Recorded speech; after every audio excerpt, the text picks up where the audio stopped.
Hello friends, আসসালামু আলাইকুম। আমার সাথে একজন আপু রয়েছে। আপু, আপনার নাম? আপনি কি করছেন পড়ালেখা? আচ্ছা, তো আপু, আপনাকে আমি 5টা কোশ্চেন করবো। দাদা 5টা কিন্তু 3টা পারফেক্ট করে একটা করছি। আচ্ছা, আপনার নাম কিছু বলতে হবে আবার। উপমা সাহারিনী। আচ্ছা, আপনার নামের প্রথম অক্ষর দিয়ে একটা একটা জেলার নাম বলতে হবে। নামের প্রথমে হ্যাঁ, যন্ত্রসদি। যন্ত্রসদি বলে না, সদি না পারবো। যন্ত্রসদি। না দন্ড শুধু তাই। আচ্ছা, আচ্ছা তাহলে বৈষ্ণবী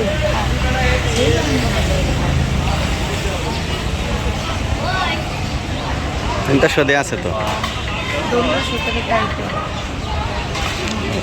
বৈষ্ণবী জেলা জেলার নাম বলতে হবে। বরিশাল তো। 4 বরিশাল তো জ্বালাই।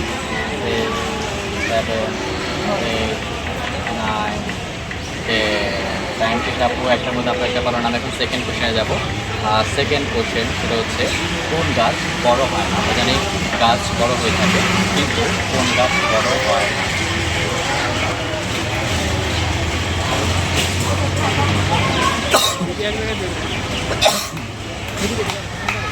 One, কোন গাছ আপু বড় হয়? 4 5 6 7 8 9 10। আচ্ছা, থ্যাংক ইউ আপু। দুইটার মধ্যে আপু এখন একটা পারলো না। আমি এখন 3 নাম্বার কোশ্চেনে যাবো। 3 নাম্বার কোশ্চেন, কোন প্রাণী সবচেয়ে কম ঘুমায়?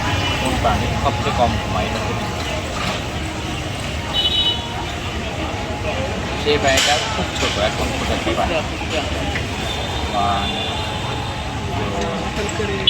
2 একটু ভেবে বলেন। না, রাইট, একদম সঠিক। পিঁপড়া সবচেয়ে কম ঘুমায়। পিঁপড়া কেন মাথায় আসবে? ছোট প্রাণী যেহেতু প্রতিদিন আচ্ছা আচ্ছা, ঠিক আছে। রাইট, পিঁপড়া সারাদিন কাজ করে কাজে ব্যস্ত থাকে। 3টার মধ্যে আপনি একটা পারলো। আমি এখন 4 নাম্বার কোশ্চেনে যাবো। 4 নাম্বার কোশ্চেন, শীতের রাজা গরমে প্রজা। শীতের রাজা গরমে প্রজা। রাজা সোয়েটার আর গরমে প্রজা।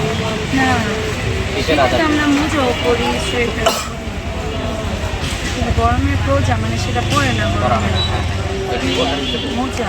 মোজা বা সোয়েটার। আচ্ছা, সোয়েটার হবে, বা এটা প্যান্ট বা ছাতা কম্বল এটা হবে। সরি, কম্বল হতে পারে, কম্বল বা সোয়েটার হতে পারে। হ্যাঁ আমি এরকম হ্যাঁ, আমি এটা সঠিক ভেবে নিচ্ছি। 4টার মধ্যে আপু 2টা পেরে গেল। আমি এখন লাস্ট কোশ্চেনে যাবো। লাস্ট কোশ্চেনটা হচ্ছে, কোন জিনিস নতুন অবস্থায় মানুষের কোন জিনিস নতুন অবস্থায় কোন কোন কেন মাথায়?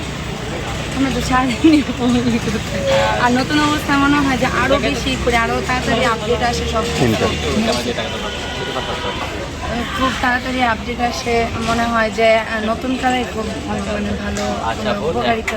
একদম রাইট, সঠিক উত্তর। আপু সঠিক বলেছে এবং এই ছোট একটা একটা কথা। কেউ আচ্ছা, তো আপু যে অ্যান্সারগুলো পারেনি আপনার পেরেছে, অবশ্যই কমেন্ট করে জানাবেন।